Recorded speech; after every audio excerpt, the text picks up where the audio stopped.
All right, here's number 18 of the review assignment. Has to do with the MVT. Now, the mean value theorem is when A rock equals I rock. So in other words, the derivative equal to the difference quotient or the slope formula. And so let's look at each one here. So the first thing I look at is it continuous from 1 to 5? So if I plug in positive 1 through positive 5, I'm just, for a square root, I want to know whether you have a negative answer there. So positive 1 gives you a positive answer. And all the numbers from 1 to 5 would give you a positive answer. So it's continuous. Is it differentiable from there? Let's look at that. So if I take the derivative, that's going to be the power rule. And I got to write it calculus friendly.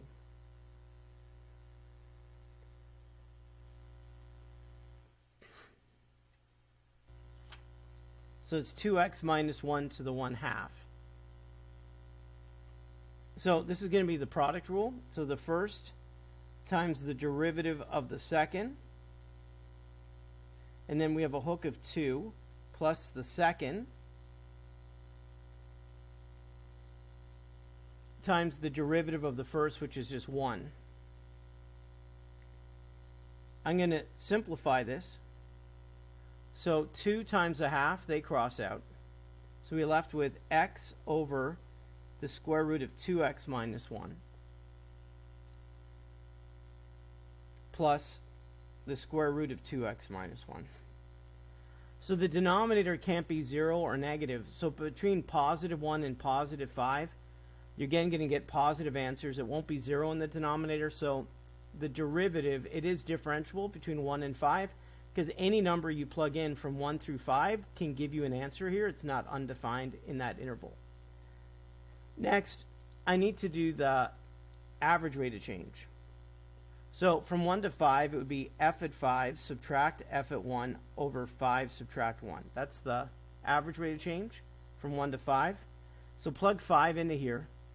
That's 10, take away 1, which is 9. So it's the square root of 9, 3 times 5. So that's 15. Plug 1 in here. 2 take away 1 is 1. And the square root of 1 is 1. Times 1 is 1. All 1. So I get 15 take away 1. That's 14 over 4 or 7 over 2. So I'm going to take that answer.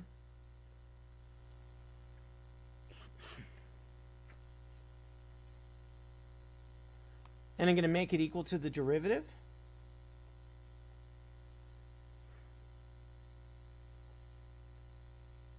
Now, this is ugly. I don't feel like being able to isolate square and everything else. This is a calculator question. So take out your calculator, and we're going to solve it. We can go menu, algebra, solve this. What am I solving? So I'm going to write down 3.5 to be quicker equals, I need a fraction, so x, and then in the denominator, the square root of 2x subtract 1 plus the square root of 2x subtract 1, comma x, control enter. Now I get two answers, but I need the answer in my interval. My interval is from positive 1 to 5. So the first answer is not in my interval. It has to be positive 1 through 5. Too small, so the only answer is 2.877. So the question was, and it says you may use a calculator, just like I didn't say that, right? And to round it. So the answer is 2.877. That's the C value for A rock equals I rock. All right, number 19. From negative 1 to 3. We need to think about this. So we have a piecewise. Now, first of all, it's continuous, because if you plug in 0 on top and plug in 0 on the bottom, you get the same answer. But what's not the same is that at 0, it is not differentiable. Right? Or is it differentiable at 0? It is continuous, but it is not differentiable. Yes. So you can't do it. So let me look at this again so I can show you.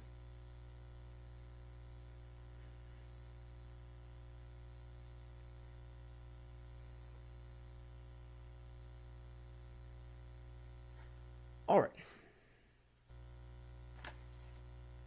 So we have x squared and x. This is continuous. How you can say it's continuous? As x approaches 0 from the left.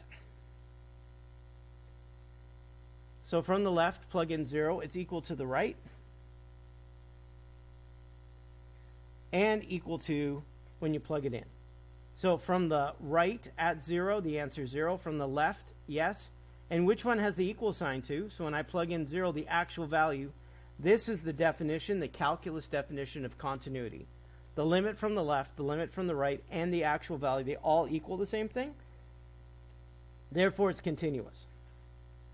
How about the derivative? So the derivative is 2x, and on the bottom is 1.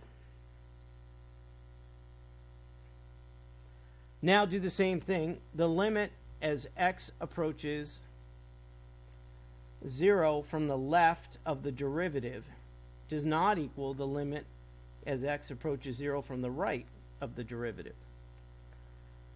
See, from the left, plug in 0, the answer is 0. From the right, plug in 0. There's not even a variable, the answer is 1. They don't equal each other. So because the left does not equal the right, the MVT does not apply.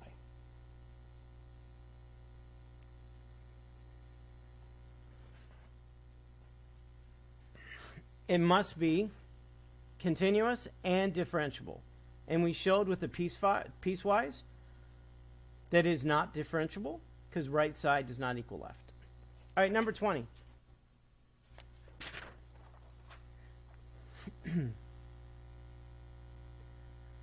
Find the dimensions of the rectangle with the maximum area.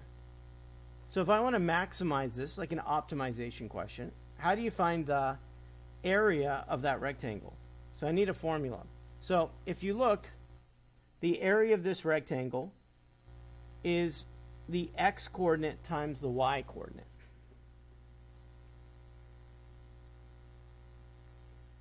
And it's actually 2 x's times the y.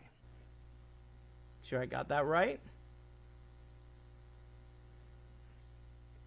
So again, x to the right, x to the left. So there are 2 x's times the y. And we're not interested in the negative value for x. It's just a rectangle. So the length of that rectangle is 2 x's times the y coordinate. That's my primary.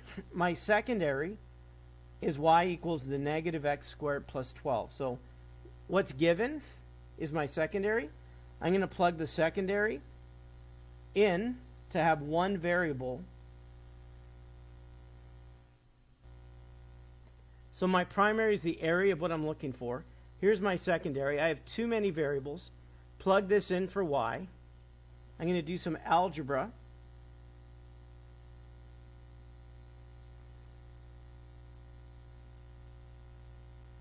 So I distributed. Take the derivative. Make it equal to 0. I'm going to add 6x squared. I'm going to divide by 6. Take the square root. So I want to know at root 2, is that going to be maximum for what I'm looking for?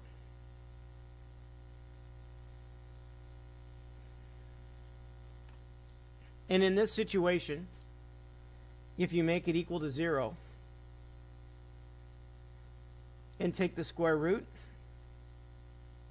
positive and negative root 12 are my ends. So it can't be bigger than root 12 or smaller than negative root 12 for what we're looking for. So make it equal to 0, find the intercepts. Those are the ends.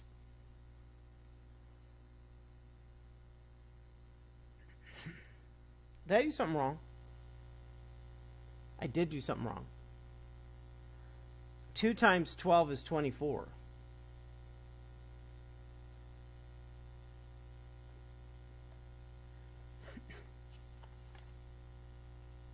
So when you get it, you get positive or negative 2. So we're going to look at positive 2 and see if it's a maximum. So there's my derivative. Plug in positive 1, you get a positive. Plug in positive 3, you get a negative. It's a maximum. So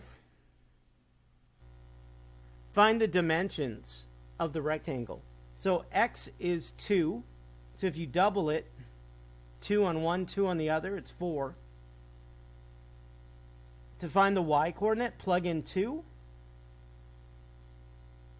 And if you plug in positive 2 or negative 2, it'll give you the same answer. So it's 12 take away 4, which is 8. So if x is 2, it's 2 to the right and 2 to the left. So we add them together. That's 4. Plug 2 in to find the y-coordinate. So 2 squared is 4. So negative 4 plus 12, that's 8.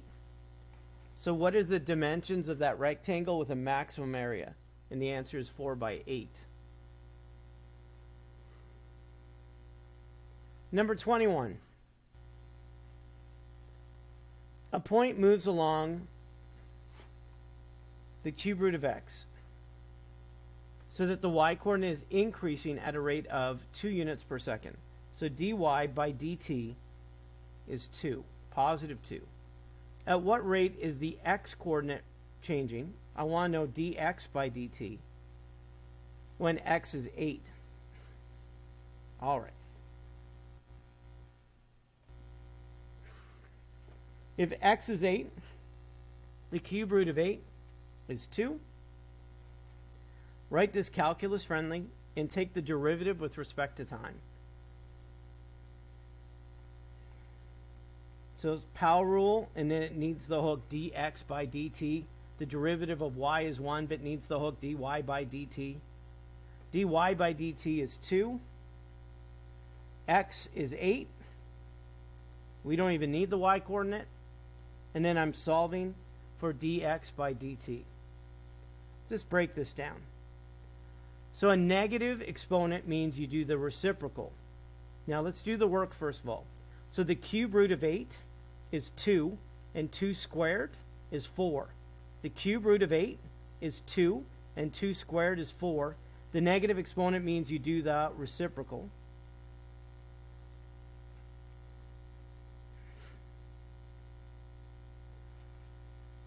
Then, to get dx by dt by itself, multiply both sides by 12.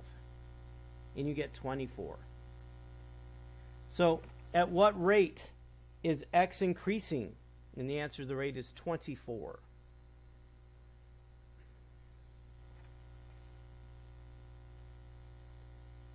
That was number 21. 22.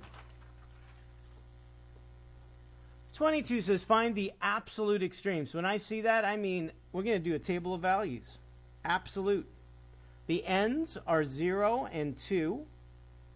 And then take the derivative. So the derivative of that is negative 1 x squared plus 1.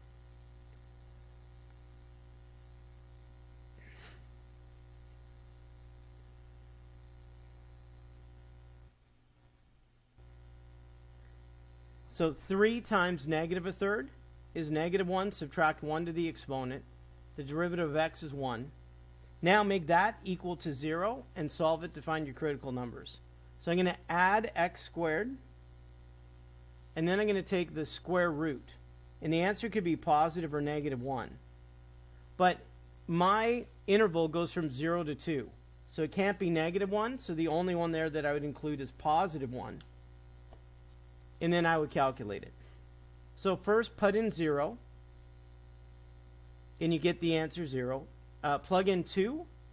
And that's negative 8 over 3 plus 2. So negative 8 over 3 plus 2. That's negative 2/3.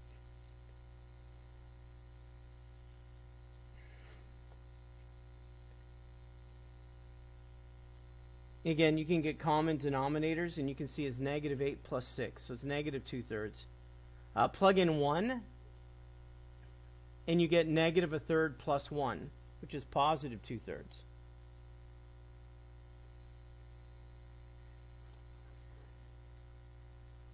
And then the question is, again, what's the maximum, right? And minimum, or just the maximum? So it says, what's the extreme values? So our absolute maximum is just the y-coordinate that's the largest, which is 2/3. And our absolute minimum is the smallest y-coordinate. And in this table of values, that's negative 2/3. Done. 23. In 23, if x equals 3 is a critical value number of a function, and the second derivative at 3 is negative, does f have a local maximum or minimum? Quick question. So if we know it's a critical number, and the second derivative is 3, that means it's concave down if it's negative. Concave down means maximum. So for 23, it's a maximum. Done. Super quick question. So if we know it's a critical number, it makes it concave down, that creates a maximum. 24. What is the maximum height reached by a ball thrown if the ball's height is given? So I'm given the position equation. Don't use a calculator. The maximum height is using the derivative. So let's take the derivative and see where the velocity is 0. So I'm going to take the derivative. That's negative 32t plus 64. Make it equal to 0 and solve it.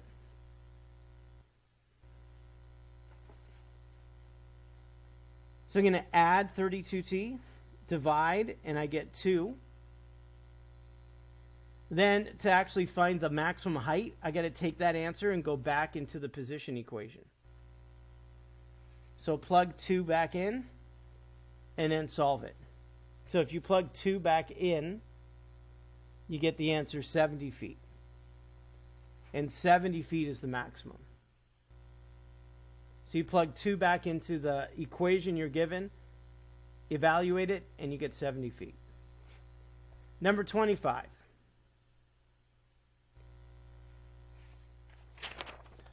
Now we have a bunch of integration questions. So can you integrate 3x, 2x squared, plus 1 to the 1/3 dx? Let me put down 25, 26, 27, so I don't have to go back.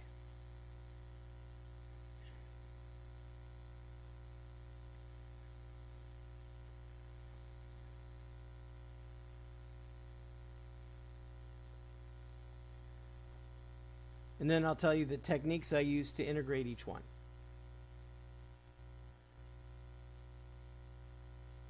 All right, so for 27, I want to integrate it. So understand the base. What hook comes from this base? So the derivative of this is 4x. So I'm going to write it as 4x, 2x squared plus 1 to the 1/3. What was it before? Was 3. It became a 4. So we need 3/4. So when I multiply it, it stays the same. Circle the hook, it goes away. And then our answer has 3/4. And then I add 1 and divide. So if I add 1 here, it's 4/3. Don't forget the plus c. And then divide or times the reciprocal. These actually don't cross out. It'd be 9/16. But that's a good answer. Number 26. Take the derivative. Oh man, and the signs don't match. This is going to take more space. So this is going to require a u substitution. So u is going to equal 2t plus 1.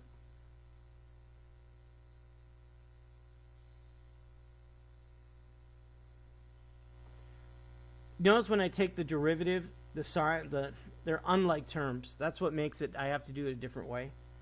To get t by itself, subtract 1 and then divide everything by 2. Oops, that's a t. And then take the derivative. Now the derivative of 1/2 u is 1/2 du. The derivative of negative a half is 0, and the derivative of t is dt. So we're going to use these values to substitute in. So t is u divided by 2, subtract 1/2. T2, 2t plus 1 is going to be u to the exponent 1/2. dt is going to be 1/2 du. All right. And it's an indefinite integral, so I don't have to change the bounds. So that 1/2 I'm going to put in front of the integration, and then I'm going to distribute. So 1/2 plus 1 is 3 over 2 over 2. And then it's negative 1/2 u to the 1/2. Now we can integrate. So we're going to add 1 to the exponent. So that's 5 over 2. Divide or times the reciprocal. And remember, there's a 1/2 there already. Minus. Same thing here. Add 1. So 1 plus 2 is 3 over 2. Divide or times the reciprocal. And again, there's a 1/2 in front. Don't forget the candy or the constant at the end. And now let's simplify this. And then we'll put x's back in. So the 2's divide out. But 1/2 times this is 1/10. And then put the what u equals, or put t back in. So it's 2t plus 1. Here the 2's divide out. You have 1/3 times 1/2. That's 1/6. 2t plus 1. That's to the 3/2. And then plus c. Totally not simple. And you'd only do that technique if you had to do it. And it does take time and confidence and practice to do it. All right, 27. In 27, it's much simpler. I have a monomial. I'm going to divide that monomial all the way through. So 3 divided by 1. 3 take away 2. That is 3x. Negative 2. And the x squares divide out. And then 9 over. But I'm going to write that as to the negative 2. Instead of 9 over x squared. And now just each one, do the general power rule. Add 1 and divide. So I add 1 and divide. And make sure you do that here. Add 1. Oops. That's a negative 1 if you add 1 and divide. And then I don't need to make it look any prettier than that. But it would be negative 9. X to the negative 1. 28. So those are indefinite integrals that require a constant at the end. Let's look at number 28.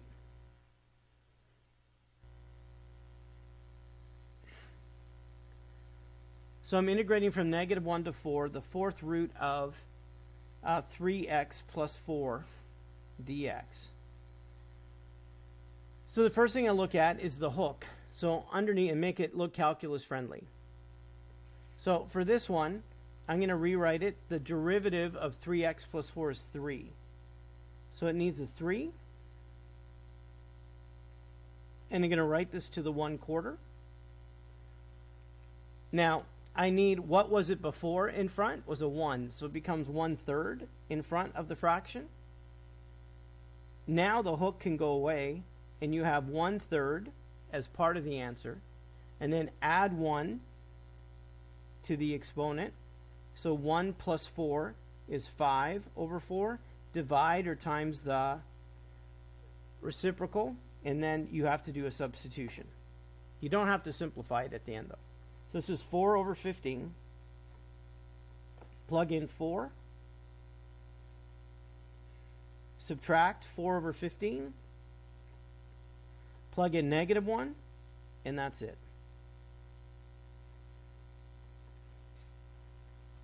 And make sure you subtract after you do the substitution.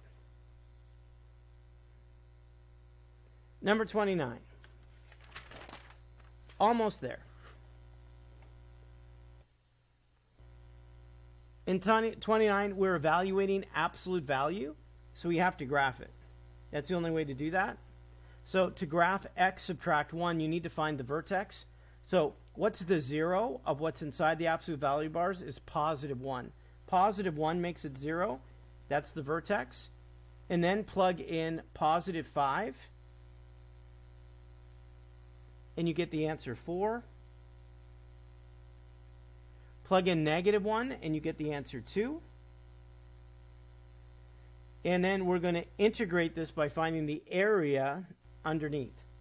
So there's the vertex at +1, and then I plugged in 5 and got 4, and -1 and I got 2. Find the area of this triangle, find the area of this triangle, and you add up the two areas and you have the answer. So we're integrating from -1 to 5, the absolute value of x minus 1. So the area of the first triangle is half the base. That base is 2 times the height, which is 2, plus the area of the second triangle. The base of that is 4. The height is 4.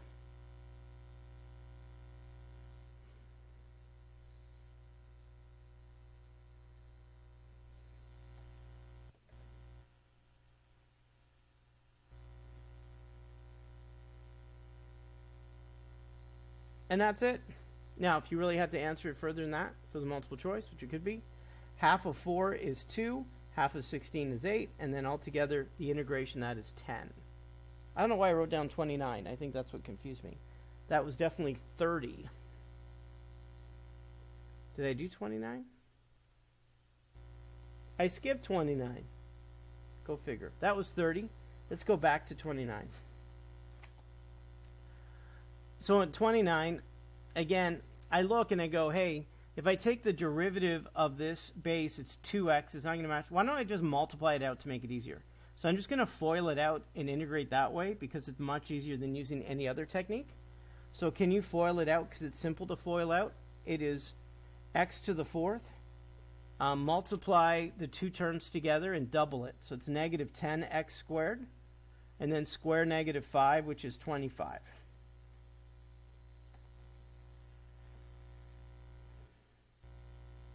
So I FOILed it out first, then integrate each one at a time.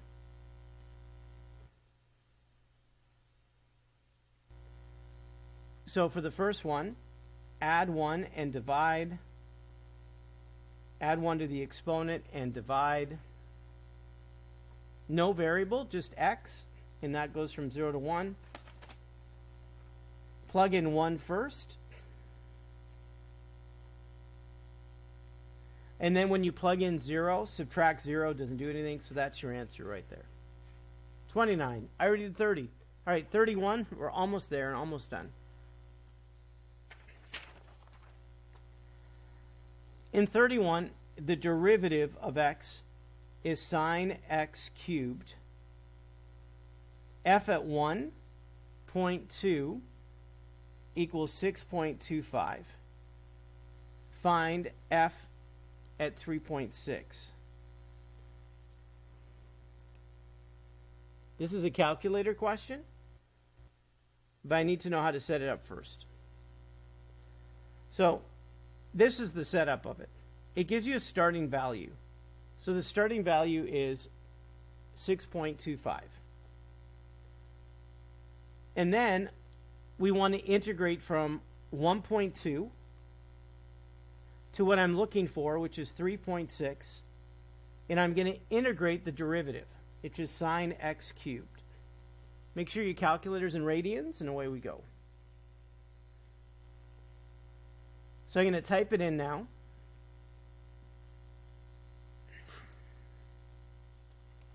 So 6.25, integrate, menu calculus, integration. And again, I'm going from 1.2 to 3.6, and it's sine, so press the trig button, and then sine x cubed dx. And that's it. And you should get 6.294. You can truncate, 6.294.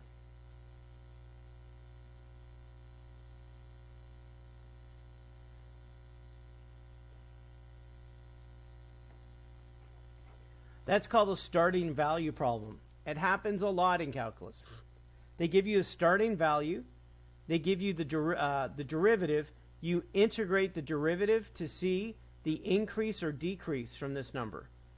In this case, it barely increased to 6.294. All right, 32. 2 left. So you're given the velocity. I'm going to write it down. And if the position is 2, is given by that, find the position function. So to find the position function,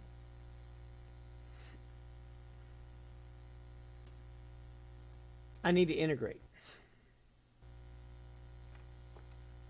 So when I integrate this, that will give me the position. So add 1 and then divide. So when you divide by 4 times the reciprocal, you get 1 over 16. Add 1, divide, you just get t squared. 1 is just t, and then there's a constant that you don't know. Now you're going to plug in. So you're going to plug in 2 for t, make it equal to 3.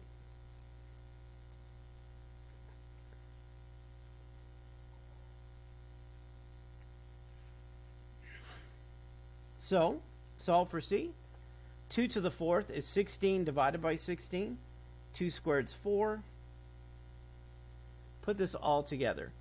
So 1 plus 2 is 3. Take away 3, add 4. This whole thing is going to be 4.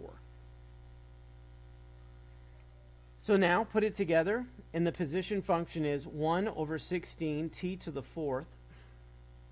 It's a t. Minus t squared plus t plus 4. All right, last question. Again, it's the most important one because it's a summary review. You have to know all the units.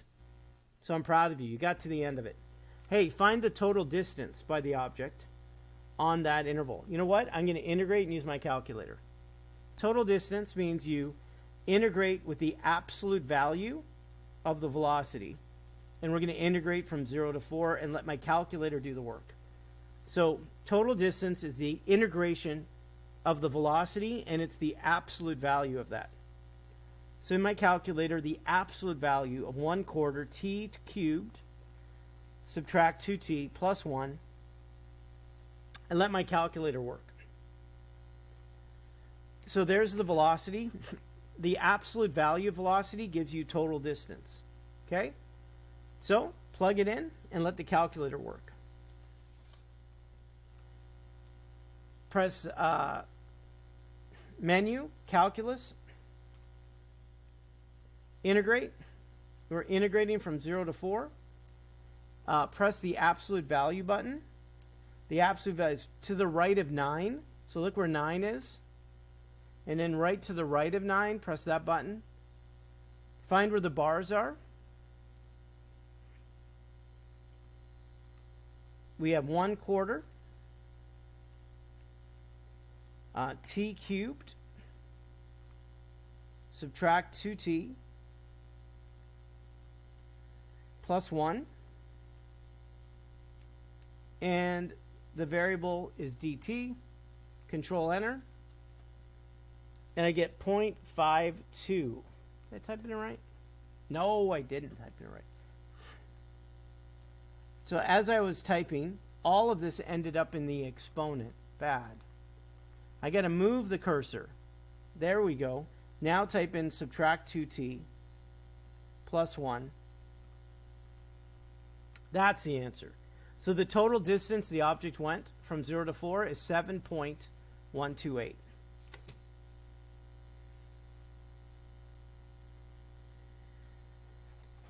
Done. So total distance is the absolute value of velocity, and you integrate it.